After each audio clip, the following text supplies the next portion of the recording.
रात के 11 बज रहे थे और रितिका अकेले सुनसान सड़क पर चलती जा रही थी। उसके दोनों तरफ दूर दूर तक जंगल फैले हुए थे। रितिका बार बार पीछे भी पलटकर देख रही थी और फिर चलती जाती।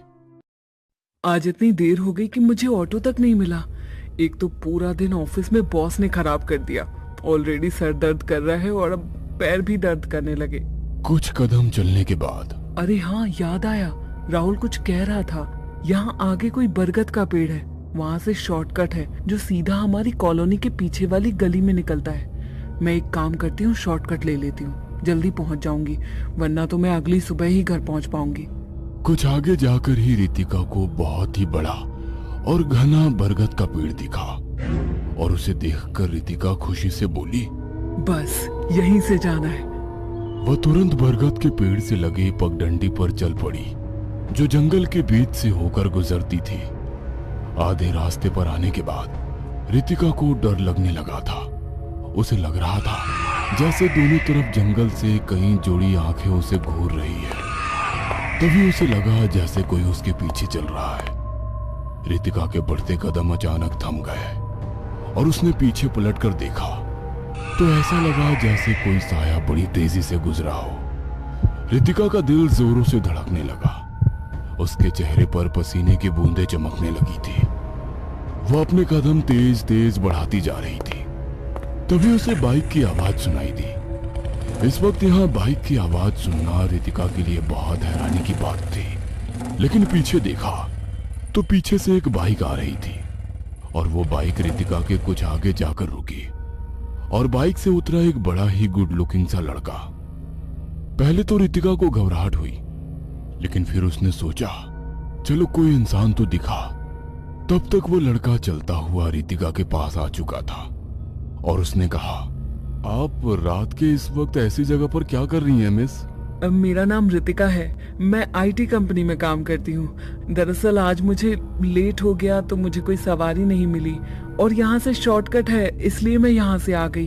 इतना कहते कहते रितिका को अचानक से तेज ठंड का एहसास होने लगा। वो अपना हाथ सहलाते हुए अपने मन में बोली, अचानक ठंड कैसे हो गई? अब तक तो सब ठीक था। इतने में वो लड़का मुस्कुराता हुआ अपना हाथ आगे बढ़ाकर बोला, मेरा नाम बादल है। इत्तेफाक से आज मुझे भी देर हो गई थी तो मैं भी शॉर्टकट के चक्कर में इधर से जा रहा था। अच्छा हुआ आप मुझे मिल गई। वैसे ये रास्ता रात के वक्त अकेले आने जाने वालों के लिए ठीक नहीं है, जमाना बहुत खराब है। आइए मैं आपको आगे तक छोड़ दूं। पहले तो रितिका को लगा मना कर दे, ऐसे किसी अनजान के साथ जाना ठीक नहीं होगा। लेकिन फिर उसने सोचा कि ऐसे सुनसान जंगल में जानवरों का शिकार बनने से तो अच्छा है कि किसी अजनबी के साथ आगे तक चली जाए। रितिका बादल के साथ उसकी बाइक पर बैठ गई। रास्ते भर बादल अपने बारे में बताता रहा। उसने बताया कि वो जमींदारों के खानदान से है। उसके घर वाले शहर में नौकरी करना, अपने गांव से दूर रहना इन चीजों को पसंद नहीं करते और चाहते हैं कि वो गांव आकर जमींदारी संभाले। लेकिन बादल को अपना करियर बहुत प्यारा था, इसलिए वो अकेला ही यहाँ रहता है और इवेंट मैनेजमेंट कंपनी में काम करता है। बादल अकेले ही बोलता जा रहा था। उसने जरा सा पीछे मुड़कर देखा तो रितिका उसकी पीठ पर सर लगाए अपनी आंखें बंद कर शायद वो सो गई थी। तभी बादल ने अचानक से बाइक को ब्रेक लगाया और ब्रेक लगने से रितिका हड़बड़ाकर उठी। आंखें खोलते ही रितिका ने जो सामने देखा उससे वो कांप उठी। उसने देखा कि बाइक के आगे एक लाइन से कई काले साए खड़े हैं। वो सब सर से पैर तक काले लबादे में थे, सिर्फ उनकी लाल आंखें चमकती ही दिख रही थी। यह देख रितिका कांप उठी। उसने बादल का हाथ पकड़ते हुए कहा, बादल ये सब क्या है? इसलिए मैंने तुमसे कहा था ये जगह रात में अकेले जाने आने के लिए ठीक नहीं है। बादल की आवाज में अजीब सी दर्द थी। रितिका ने बादल की आंखों में देखा तो रितिका के देखते ही देखते बादल की आंखें भी लाल होकर चमकने लगी थी और ये देखकर रितिका चीख पड़ी और चीखती हुई बेहोश होकर गिर गई। अगली सुबह जब रितिका की आंख खुली तो वो अपने घर में थी। अपने बेडरूम में रितिका हड़बड़ाकर उठी और चारों तरफ देखकर बोली, मैं घर कैसे आ गई? और वो बादल, वो काले साए, इतने में रितिका की मम्मी कमरे में आई और बोली, अब कैसी तबीयत है? मेरी तबीयत तो ठीक है, लेकिन मैं घर कैसे आई? मैं तो... हाँ, तुम तो जंगल में बेहोश पड़ी हुई थी। वो तो भला हो उस लड़के का, क्या नाम बताया था उसने अपना? हाँ, बादल। कह रहा था तुम उसे जंगल में मिली थी और उसने तुम्हें लिफ्ट दी। अपनी बाइक से लेकर आ रहा था और तुम बाइक पर ही सो गई थी और फिर एकदम से चीखने लगी और चीख कर बेहोश हो गई। बहुत डरा हुआ था बेचारा कि कहीं तुम्हें कुछ हो ना जाए। उसने बताया कि तुम्हारी आईडी पर तुम्हारे घर का एड्रेस लिखा था। उसकी मदद से वो तुम्हें घर तक छोड़ने आया। लेकिन बेटा, एक बात कहूं, किसी भी इमरजेंसी में जंगल से मत आया करो। तुम नहीं जानती उस जंगल के बारे में कैसी कैसी अफवाहें उड़ती हैं। कहते हैं वहां रक्त चूसों का साया है, जिन्हें तुम अंग्रेजी में वैम्पायर कहती हो। अगर तुम्हारे साथ बादल नहीं होता तो जाने क्या होता। रितिका की मम्मी उसके कमरे से चली गई, लेकिन रितिका अभी भी हैरान परेशान सी बैठी थी। क्या वाकई वो नींद में सपना देख रही थी? उसी वक्त उसके मोबाइल पर एक मैसेज आया किसी अनजान नंबर से। रितिका ने देखा तो उस पर लिखा हुआ था, आज शाम मैं तुम्हारा इंतजार उसी बरगद के पेड़ के पास करूंगा, बादल। यह देखकर रितिका हैरान थी कि बादल के पास मेरा नंबर कैसे आया। रितिका को बहुत ज्यादा घबराहट होने लगी थी। उसे बादल कुछ सही नहीं लग रहा था और उसने सोचा, कहीं ये मेरा पीछा तो नहीं कर रहा है? पहले से मेरे बारे में सारी इन्फॉर्मेशन उसने निकाल ली हो। नहीं, मैं कहीं नहीं जाऊंगी, बल्कि आज मैं ऑफिस ही नहीं जाऊंगी। यह फैसला करके रितिका चुपचाप घर में पड़ी रही। उसी रात खाना खाने के बाद जब रितिका अपने कमरे में आई तो उसे लगा जैसे उसके बालकनी में कोई है। पहले रितिका को लगा कि शायद हवा में पर्दा हिला है, लेकिन उसे जब कोई साया नजर आया तो वो धीरे धीरे बालकनी के खिड़की की तरफ बढ़ी। एकदम से बादल सामने आया और बादल को देखकर, इससे पहले कि रितिका चीखती, बादल ने रितिका के मुंह पर हाथ रखते हुए कहा, श्श, चीखना मत, वरना तुम्हारे घर वाले मुझे पीट देंगे। तुम यहाँ इस तरह से चोरों की तरह मेरे घर में क्या कर रहे हो? मैंने तो तुमसे कहा था आज शाम मिलना, तुम आई नहीं तो मुझे फिक्र हो रही थी, इसलिए मैं आ गया। अच्छा, कल रात ही तो तुम मुझसे मिले हो और तुम्हें मेरी इतनी फिक्र हो रही थी कि तुम मेरे घर ही आ गए। बादल रितिका को गौर से देखता हुआ बोला, नहीं रितिका, कल से तो तुम मुझे जानती हो, मैं तो तुम्हें बहुत पहले से जानता हूं। सच कहूं तो मैं तुम्हें बहुत चाहता हूं। यह सुनकर रितिका हैरानी से बादल की तरफ देखती रही और बादल ने कहा, तुम्हें यकीन नहीं हो रहा है ना? रुको, मैं तुम्हें दिखाता हूं। उसके बाद बादल ने अपने फोन में रितिका की ढेरों तस्वीरें दिखाई जो काफी पुरानी थी। तो जाहिर सी बात थी, बादल रितिका के पीछे बहुत पहले से था। और बादल आगे बोला, मैं कल भी तुम्हारे सामने नहीं आता, क्योंकि मैं जानता हूं तुम मुझे एक्सेप्ट नहीं करोगी। तुम जैसी पढ़ी लिखी शहरी लड़की भला मुझ जैसे गांव के लड़के को क्यों पसंद करोगी? लेकिन कल जब तुम्हें मुश्किल में देखा उस जंगल में तो रहा नहीं गया। बादल की बात सुनकर रितिका हैरान भी थी और उसके चेहरे पर शर्म की लाली भी दिख रही थी। मैं तुमसे कल कॉफी शॉप में मिलती हूँ, इससे पहले कि कोई तुम्हें देखे और सच में तुम्हारी पिटाई हो जाए। चले जाओ। जाते हुए बादल ने अपनी जेब से एक छोटा सा बॉक्स निकालकर रितिका को देते हुए कहा, यह तुम्हारे लिए। इतना कहकर बादल जिस तरीके से आया था उसी तरीके से गैलरी से होता हुआ कहीं गायब हो गया। रितिका ने जब वो बॉक्स खोला तो बहुत ही सुंदर सा हार्ट बना हुआ था, जिसमें रितिका की मुस्कुराती हुई फोटो थी और उसमें लाइटिंग और म्यूजिक ऐड किया हुआ था।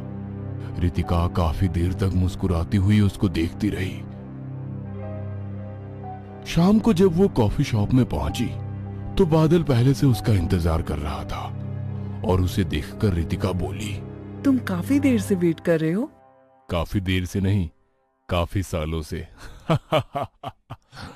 रितिका शर्मा कर मुस्कुरा उठी और फिर अपने बैग से एक छोटा सा गिफ्ट बॉक्स निकालकर, कल तुम मेरे लिए गिफ्ट लाए थे तो मैंने सोचा क्यों ना मैं भी तुम्हारे लिए कुछ लूं। ये तुम्हारे लिए। बादल एक्साइटेड होता हुआ उस गिफ्ट को लेकर खोलने लगा और खोलकर देखा तो सिल्वर के पेंडेंट से बना बादल का नाम लिखा हुआ था।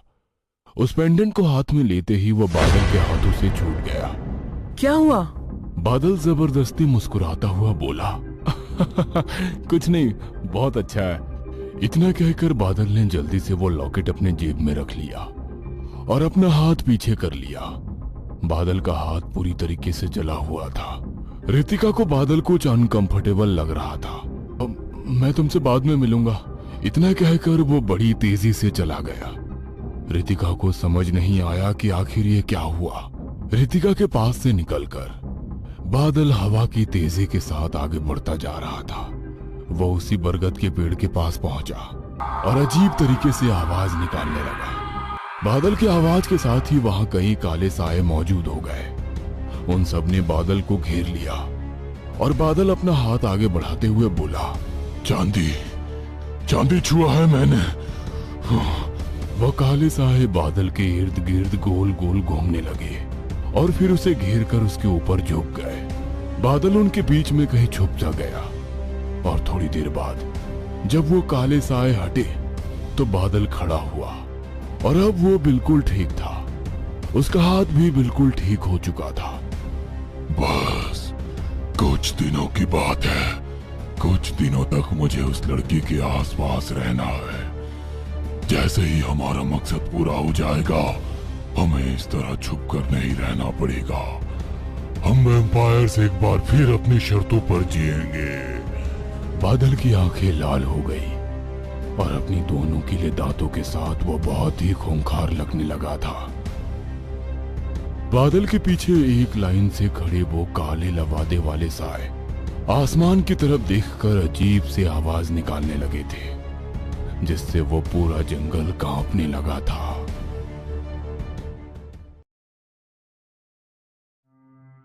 बादल रितिका के साथ अपनी नजदीकी बढ़ाने लगा। कभी वो साथ खाना खाने जाते तो कभी घूमने। जल्द ही रितिका को बादल पर पूरी तरीके से यकीन हो चुका था और रितिका ने फैसला कर लिया था कि वो अपने घर वालों से बादल को मिलवाएगी। लेकिन रितिका का एक्स बॉयफ्रेंड अनुज, जिसे रितिका और बादल की नजदीकी बिल्कुल अच्छी नहीं लग रही थी, वह किसी भी हालत में रितिका को वापस पाना चाहता था। रितिका ने उसकी बुरी आदतों की वजह से ही उसे छोड़ा था और अब अनुज को लग रहा था कि वो कैसे भी करके रितिका और बादल का रिश्ता तोड़वा दे। एक शाम बादल रितिका से मिलकर लौट रहा था और अनुज अपने एक दोस्त के साथ बादल का पीछा करने लगा ताकि वो अकेले में बादल को डरा धमका सके। अनुज बादल का पीछा करते करते जंगल वाले रास्ते में आ चुका था। बादल उसी विशाल बरगद के पेड़ के पास जाकर रुका और अपने साथियों को आवाज देने लगा। जल्द ही कई सारे साए वहां मौजूद हो गए। बादल अपने साथियों के साथ था, तभी उसे लगा जैसे कोई उस पर नजर रख रहा है और उसने देखा दो लड़के जो पेड़ के पीछे छुपे इन लोगों को ही घूर रहे हैं। बादल ने जैसे ही उन लड़कों को पलटकर देखा, लड़के वहां से भागे और बादल के होठों पर एक क्रूरता भरी मुस्कुराहट आ गई और वो हवा की तेजी के साथ लड़कों के सामने जाकर खड़ा हो गया। बादल के दो पहने दांत और लाल आंखें देखकर उन दोनों लड़कों की हालत खराब हो गई थी। वह घबराते हुए वहां से भागते, इससे पहले बादल ने उन दोनों को दबोचा और उन दोनों के गर्दन पर अपने दांत बारी बारी से चुभा दिए। देखते ही देखते हुए दोनों लड़के लाश बनकर सड़क पर गिर गए और बादल वही जंगलों में कहीं खो गया। अगली सुबह जब रितिका उठी और अपना मोबाइल चेक कर रही थी, उसे लगा कि शायद बादल का कोई कॉल मैसेज आया होगा, लेकिन ऐसा कुछ नहीं था। तभी उसे घर के बाहर बहुत शोर शराबे की आवाज आई। पूछने पर पता चला कि दो लड़कों की मौत उस जंगल में हो गई है।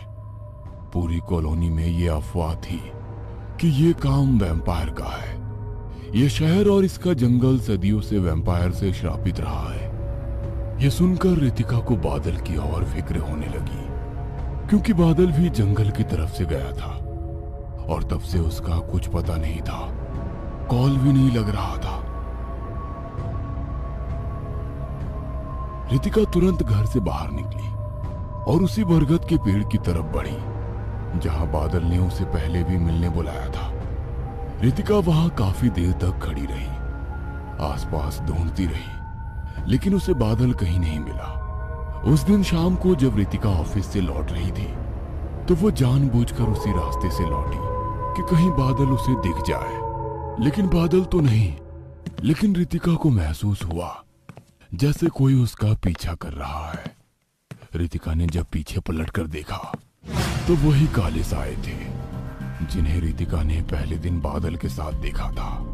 यह देखकर रितिका के हाथ पैर फूल गए। वह पूरी जी जान से वहां से भागने लगी, लेकिन वो साए लगातार रितिका के पीछे लगे रहे और रितिका भागते भागते किसी से टकराई। और जब उसने देखा तो वो बादल था।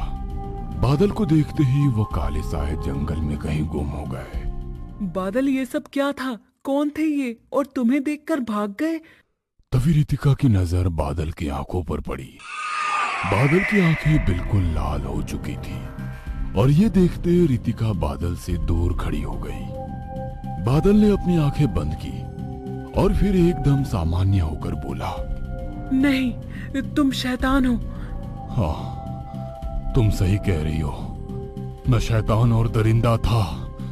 रितिका, तुम मुझसे डरो मत, मैं तुम्हारा ही बादल हूँ। रितिका डरते हुए पीछे खिसकते हुए बोली, लेकिन तुमसे मिलने के बाद मैंने अपने आप को बदलने की पूरी कोशिश की।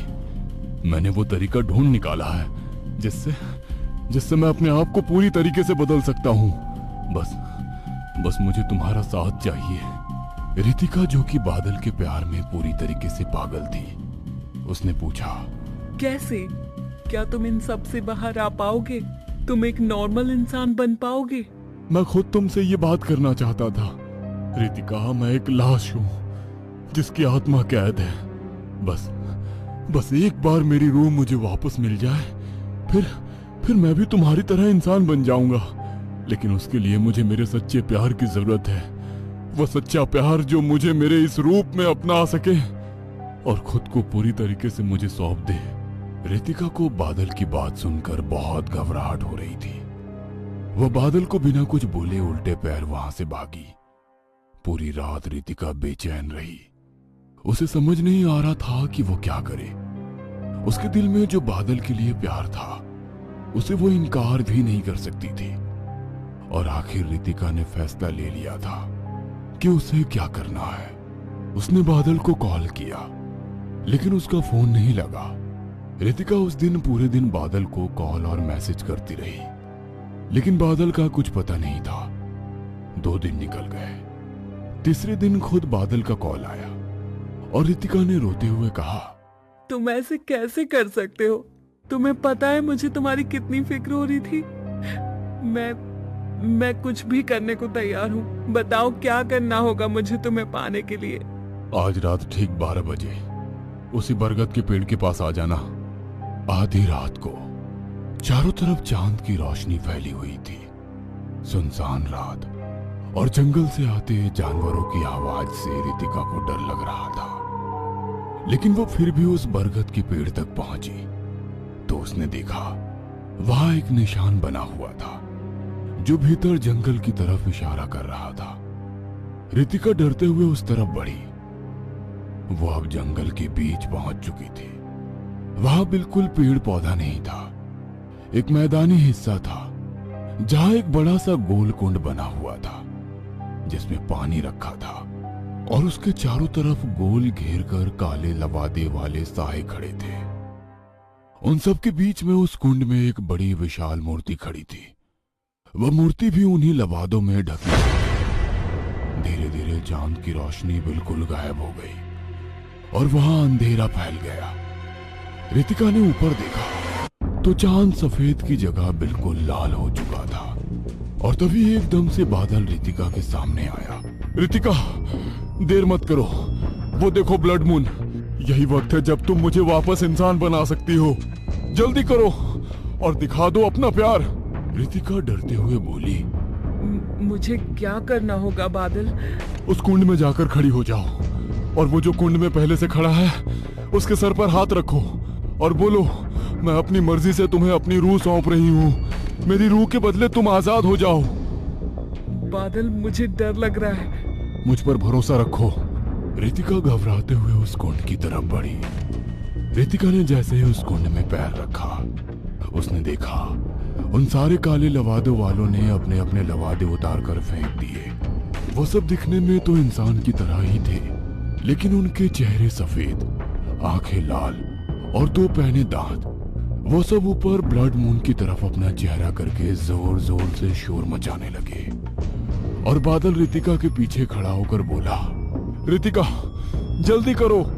रितिका ने कांपते हुए अपना हाथ अपने सामने खड़ी मूर्ति के सर पर रखा और धीरे धीरे बादल की कही हुई बातें दोहराने लगी। मैं अपने पूरे दिल से, अपनी इच्छा से अपनी रूह तुम्हारे हवाले करती हूँ। मेरे रूह के बदले तुम आजाद हो जाओ। रितिका के इतना कहते ही बादल ने रितिका के गर्दन में अपने दांत चुभा दिए। रितिका जोर से चीख पड़ी और ब्लड मून से एक लाल रंग की रोशनी निकली जो पहले से खड़े उस मूर्ति के सर पर पड़ने लगी और वो मूर्ति टूट गई और एक जीते जागते शक्ल में बदल गई। वहां मौजूद सभी वैम्पायर खुशी से शोर मचाने लगे। वे शख्स रितिका के गर्दन पर बने बादल के दांतों के निशान को देखकर मुस्कुरा उठा। उसने जख्म पर अपनी 2 उंगली रखकर अपनी आंखें बंद की और कुछ बुदबुदाने लगा। रितिका ने अपनी आंखें खोली, लेकिन रितिका अब रितिका नहीं रही थी। उसकी आंखें भी लाल बल्ब की तरह जल रही थी।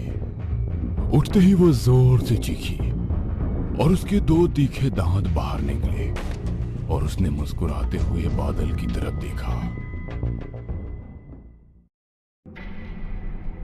शेफाली ने अपना चेहरा जैसे ही कांच में देखा तो उसकी जोरों से चीख निकल गई। कांच में उसके चेहरे की जगह किसी भयानक महिला का चेहरा नजर आ रहा था, मानो किसी ने पत्थर से उस महिला का चेहरा कुचल दिया हो। जगह जगह से खून और मांस लटक रहा था।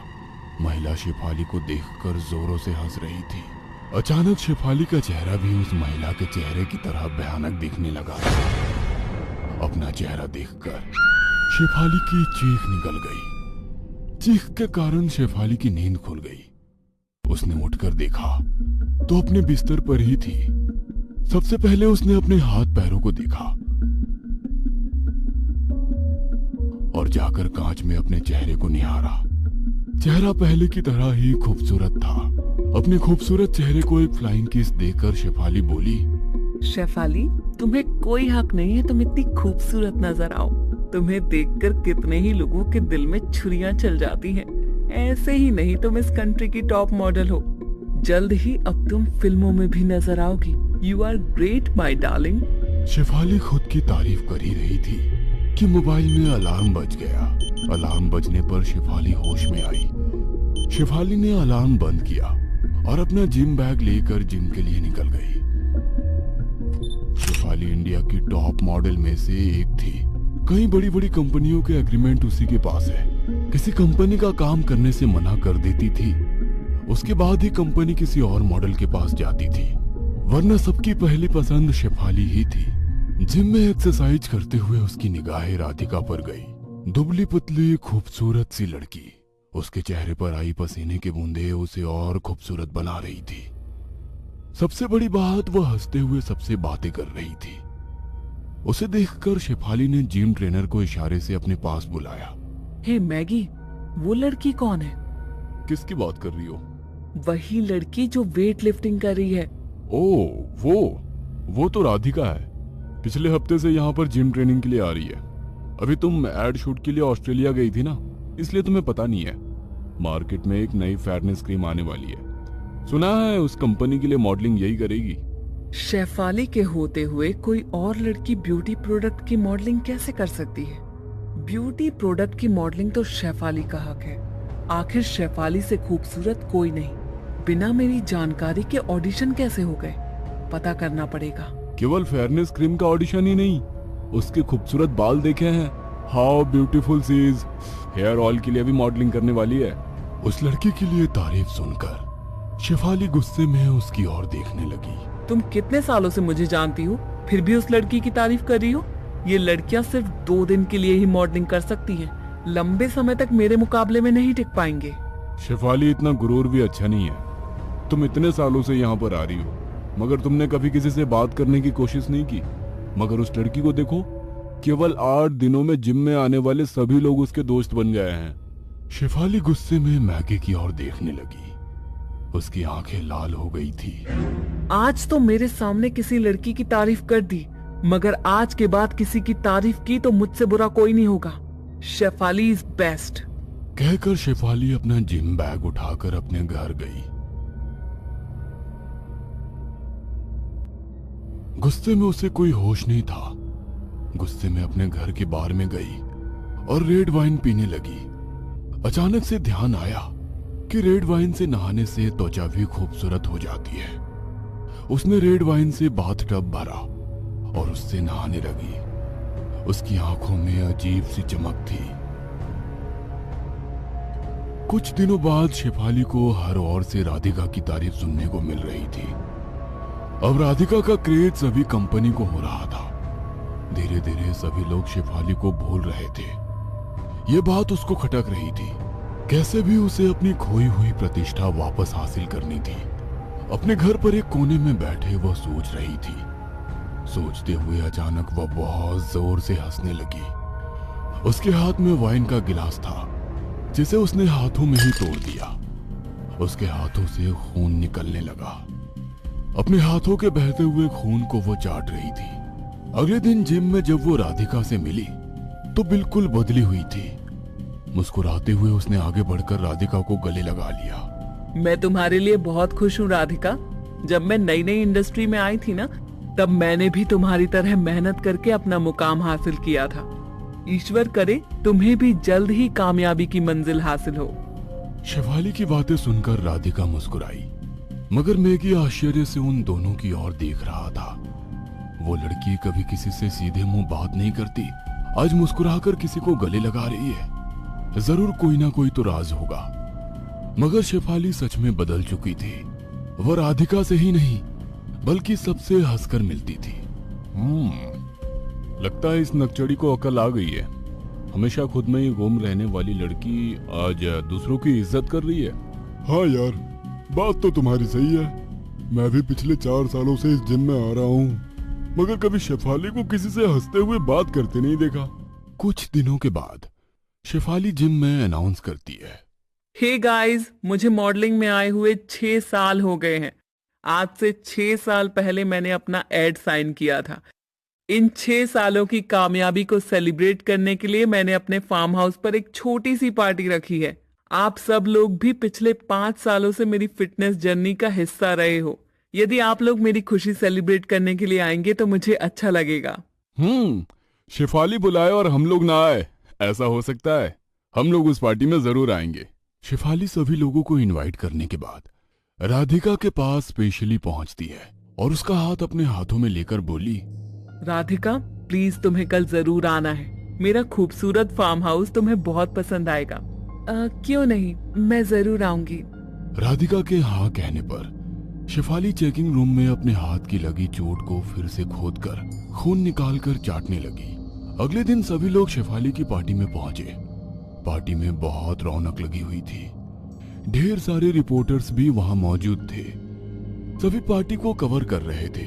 शेफाली, हमने सुना है कि अब आपको कोई नए ऐड नहीं मिल रहे हैं। शेफाली गुस्से में उस रिपोर्टर की ओर देखती है। तुम रिपोर्टर के पास किसी की पर्सनल लाइफ में झांकने के अलावा कोई काम नहीं होता क्या? यहाँ इतने सारे सेलिब्रिटी आए हैं, उनके बारे में बात करने के बजाय मेरी पर्सनल लाइफ को डिस्कस कर रहे हो। मैम, हमारा वो मतलब नहीं था। हम तो केवल इतना जानना चाहते हैं कि आपने ऐसी पार्टी 2 साल पहले रखी थी, जब आपके करियर को बीट करने के लिए नई मॉडल चारुलता आई थी। उस पार्टी के बाद चारुलता का कोई अता पता नहीं मिला। इस पार्टी के बाद नई उभरती मॉडल राधिका भी गायब ना हो जाए।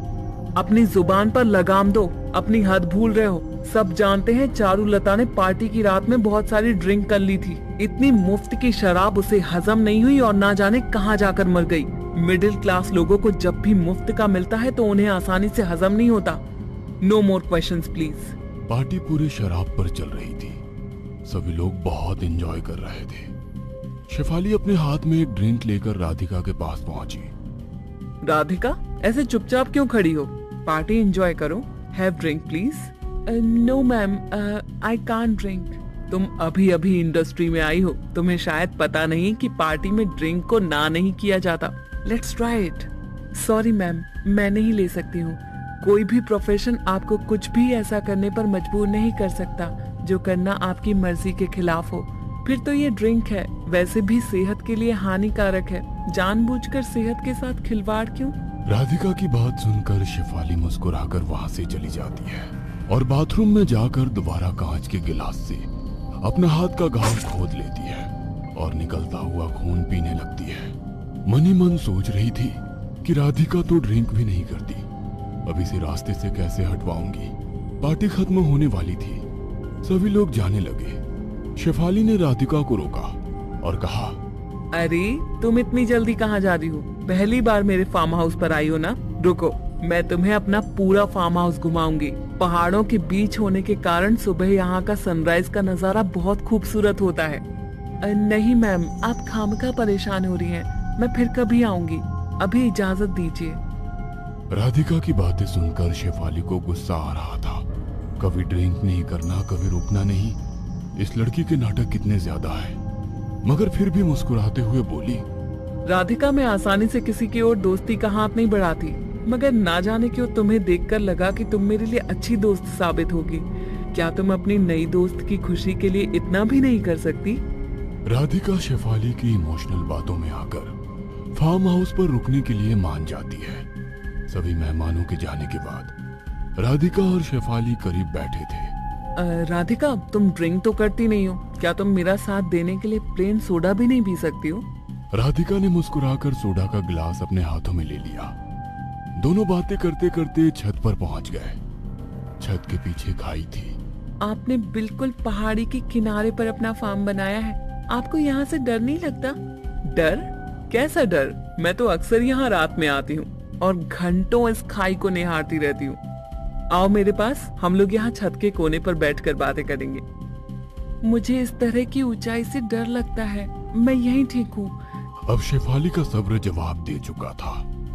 उसने राधिका को घसीटते हुए छत के कोने पर खड़ा करने की सोची, मगर शेफाली अपनी पूरी ताकत लगाकर भी राधिका को उसकी जगह से नहीं हटा पा रही थी।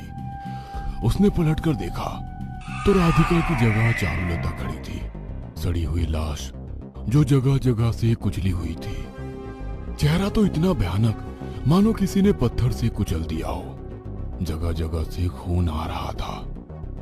उसे देखकर शेफाली ने उसका हाथ तुरंत छोड़ दिया और 2 कदम पीछे होती, मगर चारुलता हंसते हुए आगे बढ़ने लगी। क्या हुआ शेफाली, मुझे यहाँ से धक्का नहीं दोगी?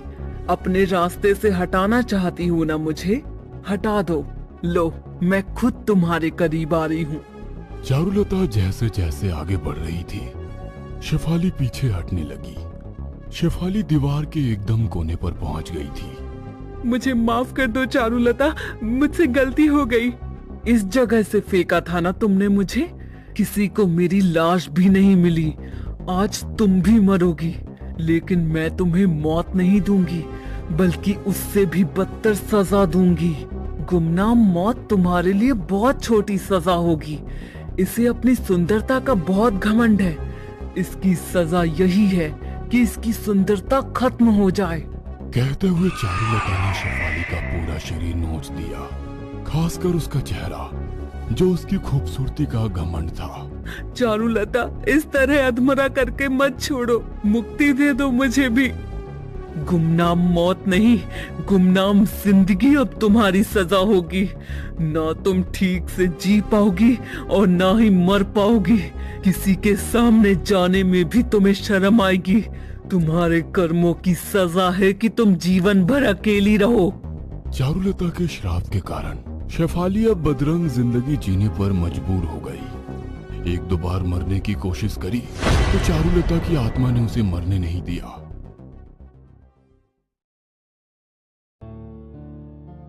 मैक्सिको के शानदार होटल रूम में बैठे हुए 3 दोस्त मैक, सैम और जिमी अपने अपने मोबाइल और लैपटॉप पर बड़ी ही गंभीरता से कुछ सर्च कर रहे थे।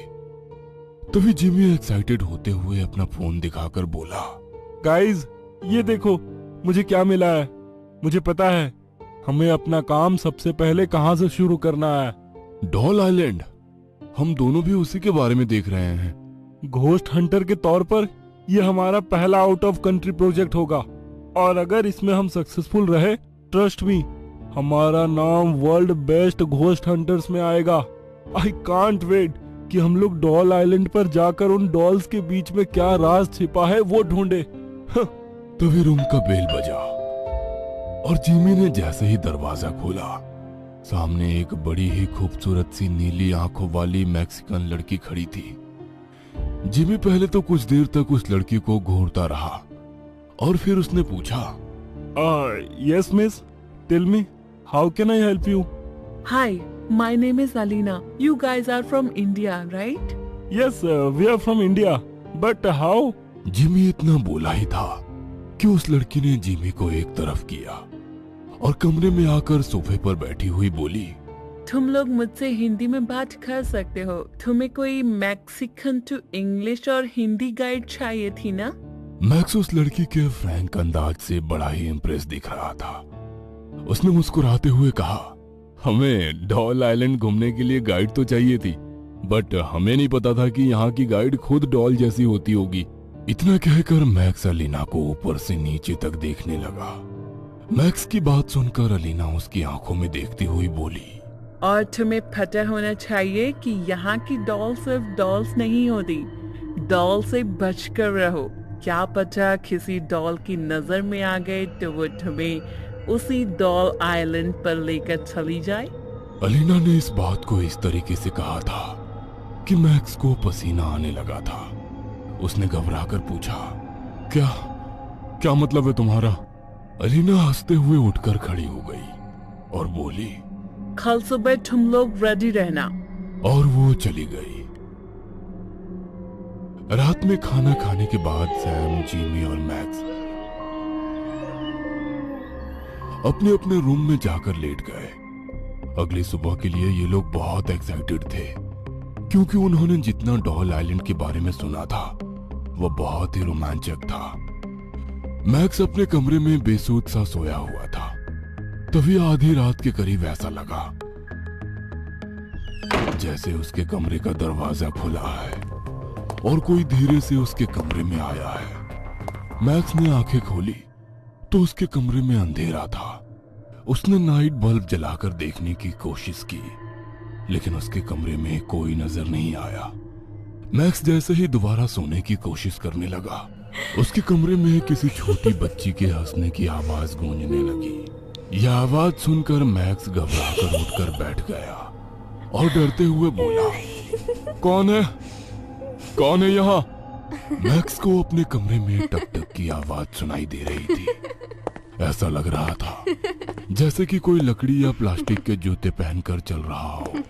इससे पहले कि मैक्स कुछ समझ पाता, उसका बेड जोर जोर से हिलने लगा और उसके बेड के नीचे से किसी के हंसने की आवाज गूंजने लगी। मैक्स तुरंत अपने बेड से नीचे उतरा और उसने धीरे से झांककर अपने बेड के नीचे देखा।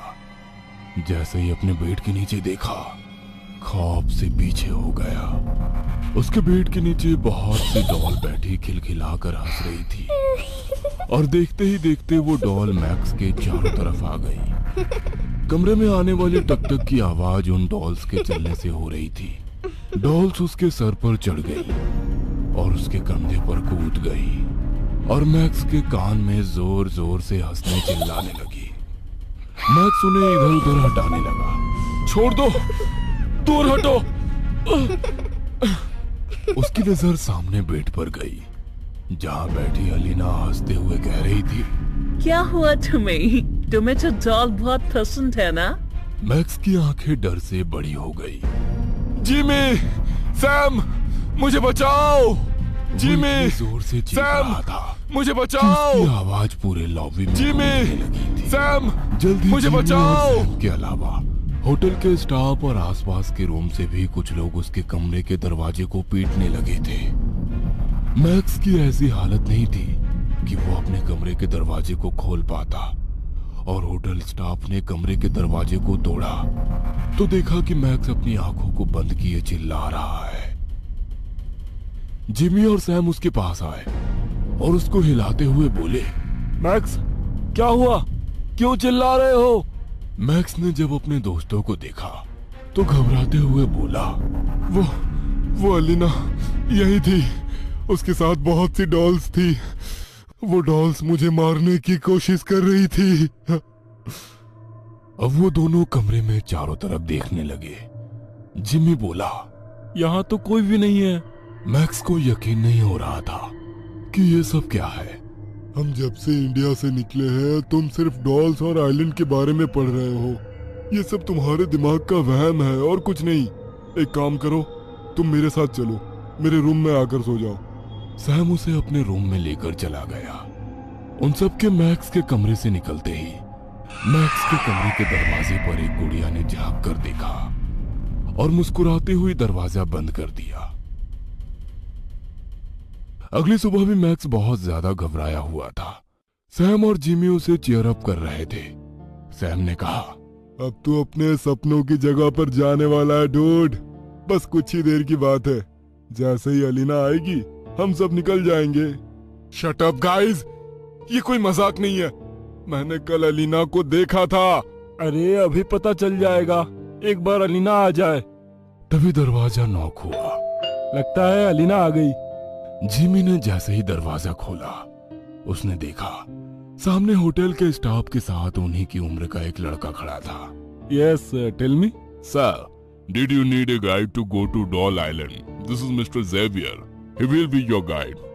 ये सुनकर जिमी के होश उड़ चुके थे। उसके ही नहीं, रूम में बैठे मैक्स और सैम ने जब ये सुना तो वो दोनों भी घबरा गए थे। But our guide was Miss Alina, who met us last evening. Where is she? No man, I'm your tour guide cum translator, Mexican to Hindi and English.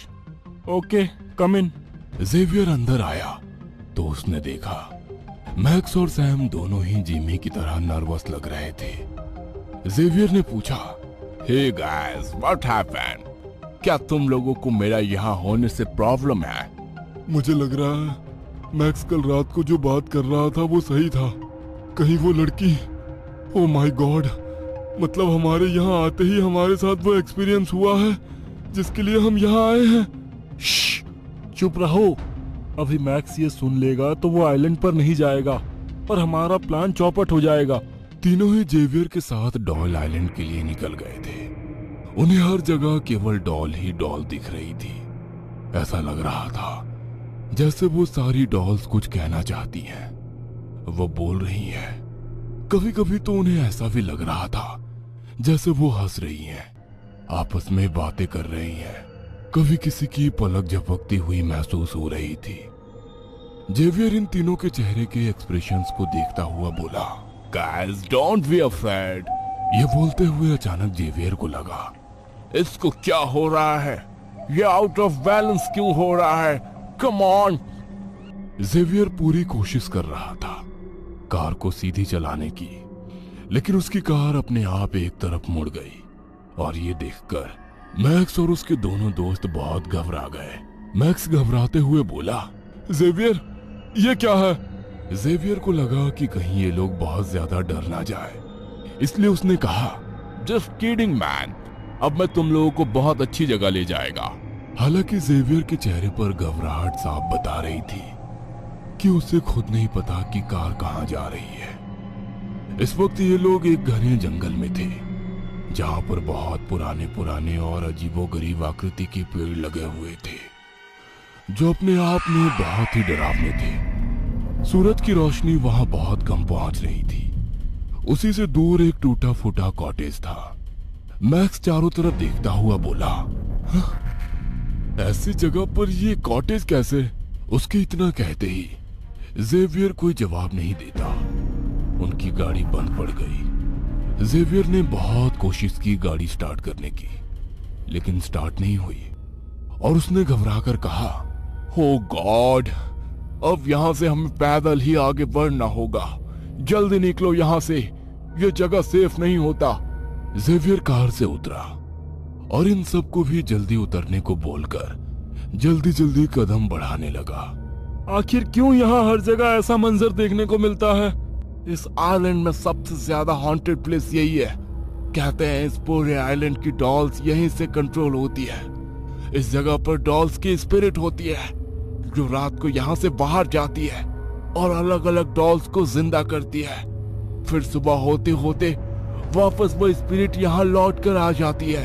ये चारों उस कॉटेज के आगे से गुजर रहे थे। तभी मैक्स को लगा जैसे कॉटेज की खिड़की में कोई खड़ा है।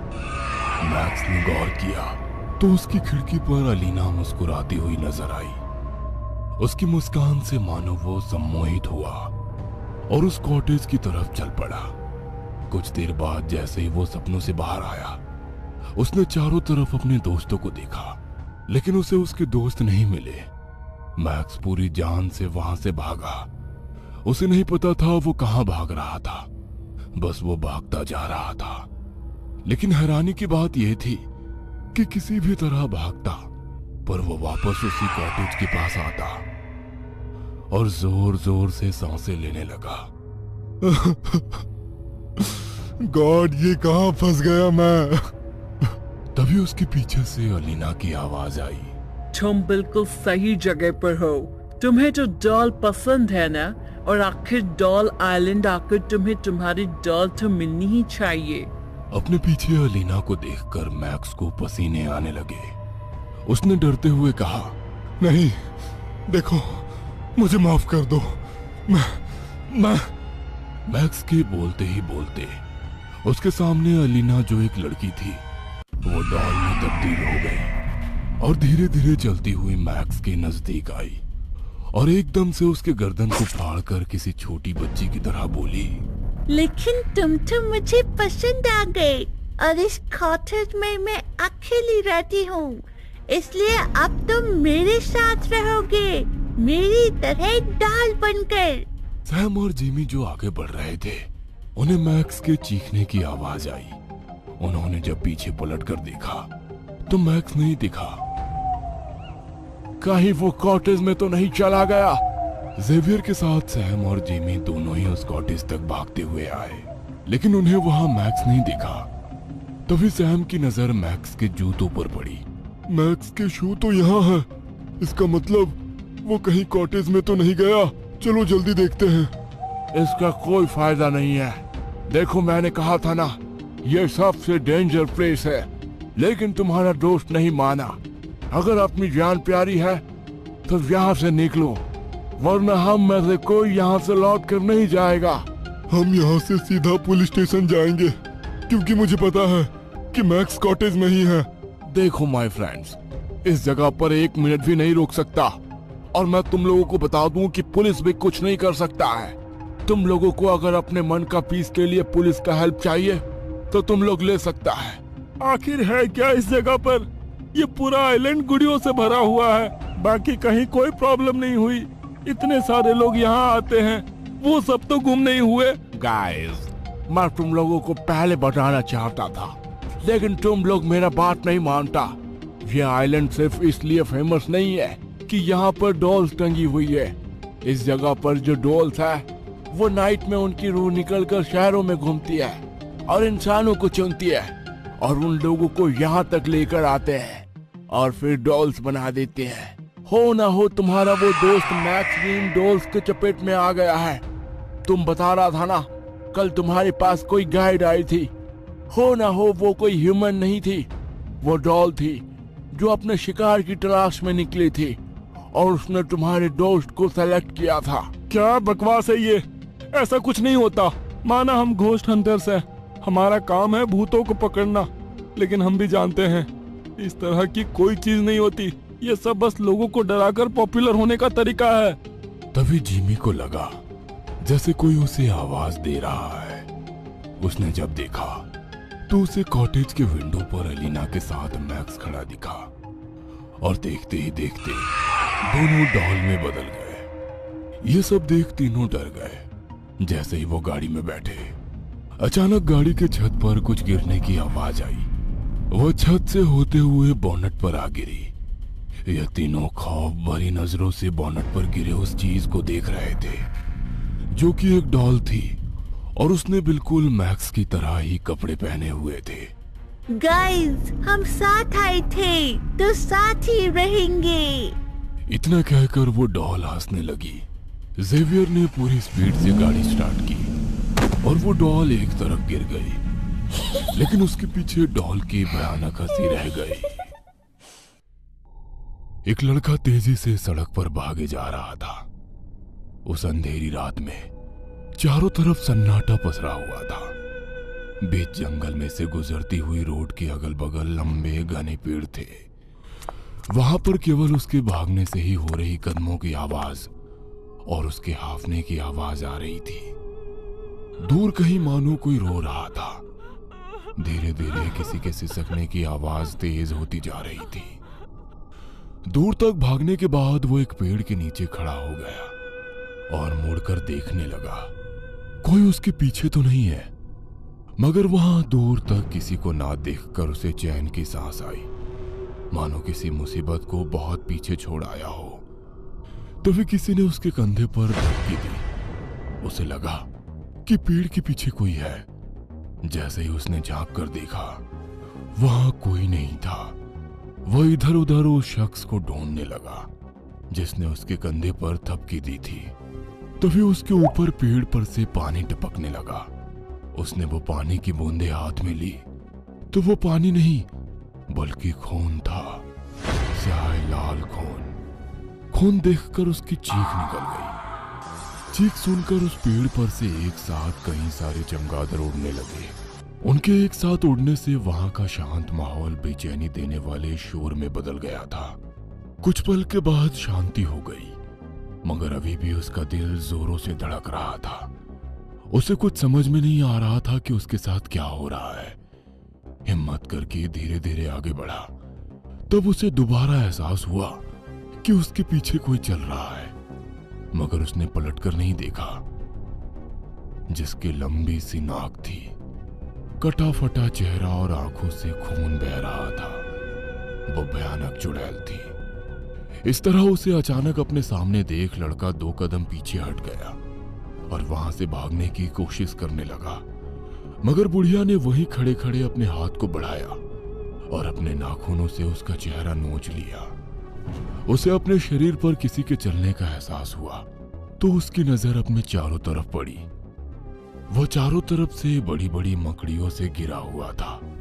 सारी मकड़ियां उसके ऊपर चढ़ने लगी और उसकी चीख से पूरा जंगल गूंज उठा। एक ही पल में मकड़ियों ने उसके शरीर का पूरा मांस खा लिया। हड्डियों का कंकाल छोड़कर वहां से गायब हो गई। क्या बकवास है ये?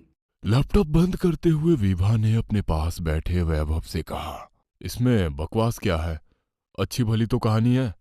कितने इंटरेस्टिंग तरीके से वो भूतनी सामने आई थी। ओह, देखकर तो मुझे अभी भी डर लग रहा है। मेरे हाथ के रोंगटे खड़े हो गए थे उसे देखकर।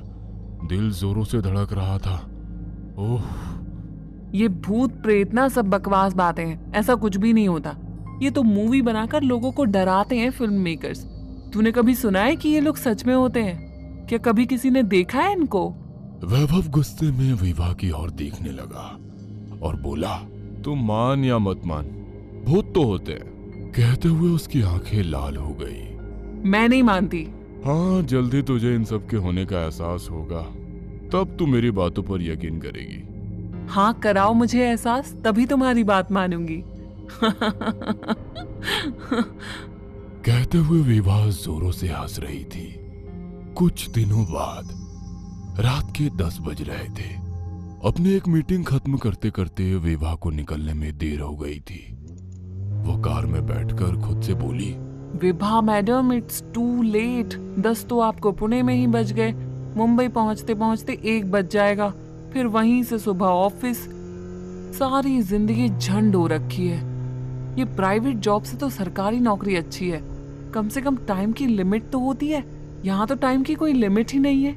यदि कल ऑफिस के लिए लेट हो गया तो हाफ डे लगा देंगे, मगर ये नहीं देखेंगे कि कल देर रात तक ऑफिस की मीटिंग अटेंड की है। विभा खुद से बातें कर ही रही थी, तभी उसके फोन पर उसके बॉयफ्रेंड और उसके कलीग वैभव का फोन आया। विभा, कहाँ हो तुम? अभी तक निकली या नहीं? कितनी देर में आओगी? यार वैभव, तुम भी गजब करते हो। तुम्हें पता है ना, 8 बजे तो मीटिंग ही चल रही थी। उसके बाद होटल जाकर फ्रेशन अप हुई और वहां से निकली हूँ। 1 बजे तक ही पहुंच पाऊंगी। कितनी बार कहा है ड्राइवर को साथ लेकर जाया करो, मगर तुम्हें तो अकेले गाड़ी ड्राइव करने का शौक है। अब तुम मोबाइल को ब्लूटूथ से कनेक्ट करो और मुझसे बात करती रहो।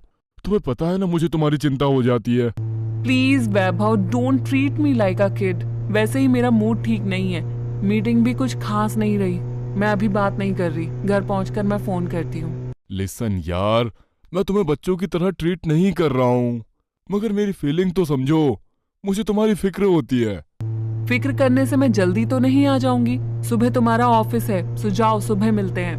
कहते हुए विवाह फोन रखी रही थी कि अचानक उसकी गाड़ी की डिक्की पर कुछ गिर गया। उसकी चीख सुनकर वैभव बोला, क्या हुआ? देखो, मैं बोल रहा था ना, तुम अकेली रहती हो तो मुझे चिंता होती है। तुम फोन रखो, मैं चेक करके देखती हूँ क्या है। बस यही तो डर लग रहा था, इसलिए मैं तुमसे बात कर रहा था। अभी कुछ दिन पहले ही मुंबई पुणे हाईवे पर एक लड़के का शव मिला था। कोई जानवर था या ना जाने कौन। शरीर पर मांस का एक टुकड़ा भी नहीं था, केवल कंकाल बाकी था। गाड़ी से बाहर मत निकलो, चुपचाप गाड़ी चलाओ। Please stop your nonsense, okay? सारा दिन YouTube पर हॉरर स्टोरी देखकर खुद भी डरते हो और दूसरों को भी डराते हो। मैंने पहले भी कहा है, भूत प्रेत जैसा कुछ नहीं होता है। कहते हुए उसने फोन रख दिया और फिर गाड़ी साइड लगाई। गाड़ी से बाहर निकलकर देखा तो वहां कुछ भी नहीं था। इतनी तेज आवाज थी, मगर डिक्की को खरोच भी नहीं आई थी। वह मन ही मन सोचने लगी कि ये कैसे हो सकता है। पत्थर या जो भी था वो काफी तेज गिरा था। वो गाड़ी को आसपास से देखकर वापस पलटी ही थी कि अचानक से उसके ऊपर एक बड़ी सी मकड़ी गिरी, जिसे उसने झटका देकर हटाया। मकड़ी का आकार देखकर वो बोली, इतनी बड़ी मकड़ी? ये तो अफ्रीका के जंगलों में पाई जाती है, पुणे के जंगलों में कहां से आ गई? वो वापस गाड़ी में आकर गाड़ी चालू करके कुछ दूर चली ही थी कि अचानक सामने से एक बूढ़ी औरत आ गई। विवाह हैरानी से उसकी ओर देखने लगी, क्योंकि कुछ सेकंड पहले पूरी रोड खाली थी। अचानक से एक बूढ़ी औरत कहां से आ सकती है? विवाह गुस्से में उसकी ओर देखते हुए बोली, अम्मा जी, मरने के लिए मेरी गाड़ी मिली थी, साइड हटो, वैसे ही देर हो रही है। वो विवाह के सामने आकर बोली, मुझे आगे तक अगले गांव जाना है, रात हो गई है, कोई बस नहीं मिल रही। क्या तुम मुझे वहां तक छोड़ दोगी? इतनी रात को इस जंगल में क्या कर रही हो? वो बुढ़िया बिना कुछ कहे धीरे धीरे मुस्कुरा रही थी। विवाह को वैसे ही देर हो रही थी, तो उसने बिना कुछ सोचे समझे उसे अंदर आने का इशारा कर दिया। वो बूढ़ी औरत चेहरे पर मुस्कान लिए कार के अंदर बैठ गई। इतनी रात गई, यहाँ जंगल में अकेली क्या कर रही हो? सुना है यहाँ पर शैतानी आत्माएं एक साथ भटकती हैं। तुम्हें डर नहीं लगता? माँ जी, अभी थोड़ी देर पहले ही मैंने किसी को कहा था मैं इन सब बातों में यकीन नहीं करती हूँ। नहीं करती हो तो कोई बात नहीं, जल्द ही करने लगोगी। विवाह को बुढ़िया की बातें समझ नहीं आई। अभी कुछ दूर चले ही थे कि बुढ़िया के शरीर में परिवर्तन होने लगा। अभी तक जो हाथ पैर झुर्रियों वाले थे, उसके हाथ पैरों में कसावट के साथ चमक आ गई। पोपले से मुंह में बड़े बड़े दांत थे। अभी थोड़ी देर पहले जिस मुंह से धीरे धीरे आवाज निकल रही थी, वो अचानक से जोर जोर से हंसने लगी।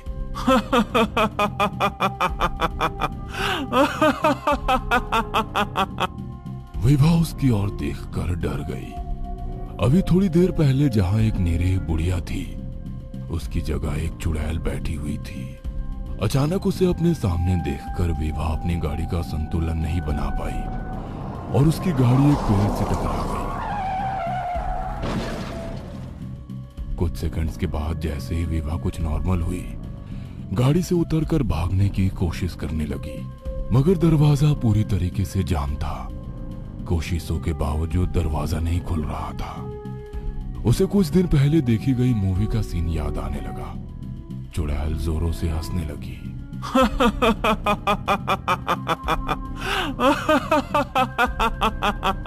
मौत को अपनी गाड़ी में बैठाकर जिंदगी की तलाश कर रही है।